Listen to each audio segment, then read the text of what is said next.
sur le pont. Quand j'y pense et quand j'y pense c'est sur le pont. On y tourne tous en rond sur le pont. Quand j'y pense et quand j'y pense c'est sur le pont. On y tourne tous en rond.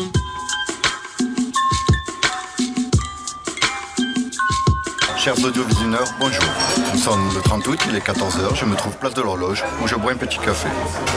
Aujourd'hui est un grand jour pour moi, pour deux choses. Premièrement, il s'agit du premier épisode de ce podcast et je vous remercie déjà de l'écouter. Deuxièmement, je m'apprête à rencontrer une voix mythique et bientôt légendaire. Oui, n'ayons pas peur des mots lorsqu'il s'agit de ce genre de personnes que l'on estime et qui, je l'avoue, servent parfois de modèle.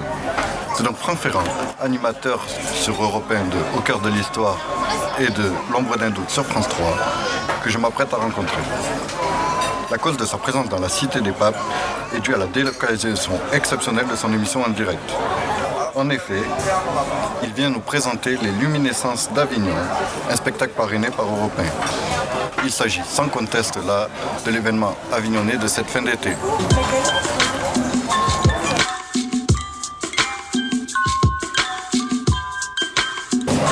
Avignon, symbole de la délocalisation pontificale, reçoit aujourd'hui une délocalisation du XXIe siècle, avec la délocalisation du studio d'Europe 1 avec Franck Ferrand.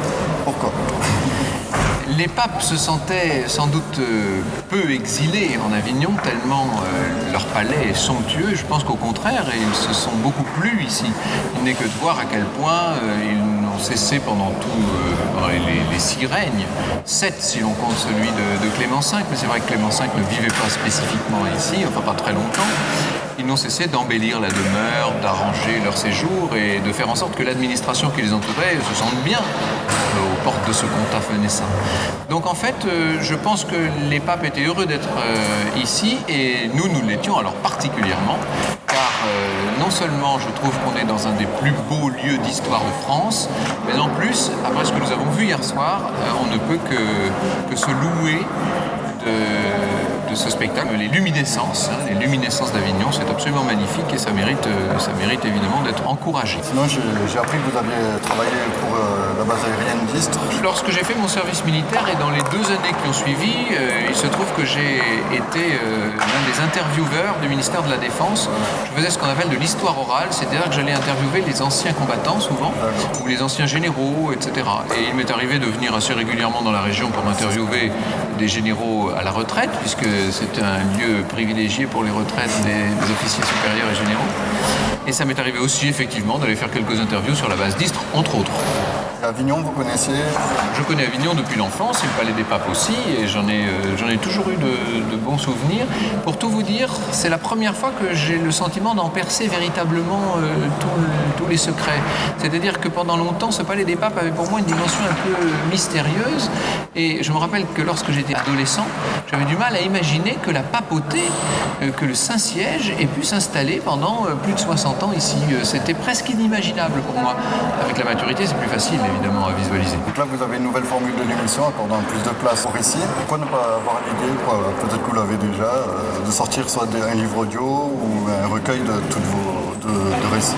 Alors faisons donc des adaptations littéraires des émissions. Pour ce qui est de l'audio, ça pose des problèmes de droit qui sont presque insurmontables et c'est la raison pour laquelle on ne le fait pas pour l'instant. Ah d'accord. Sinon, au niveau projet, là, actuellement, vous préparez une sur Versailles. Alors oui, le 17 octobre prochain sort un dictionnaire amoureux de Versailles chez Plon. Et par ailleurs, je suis en train de préparer la première des 6 émissions spéciales de L'ombre d'un doute qui seront diffusées à 20h35 désormais, le mercredi. Et ce sera donc le mercredi 2 octobre et on parlera de Bordeaux, des grands crus classés, de tout le Bordelais, l'histoire du Bordelais en fait. D'accord, je vous remercie beaucoup. C'est moi qui vous remercie. Peut-être notre première invité, si vous pouviez... Longue vie à ce blog et que tous les amoureux d'Avignon vous rejoignent.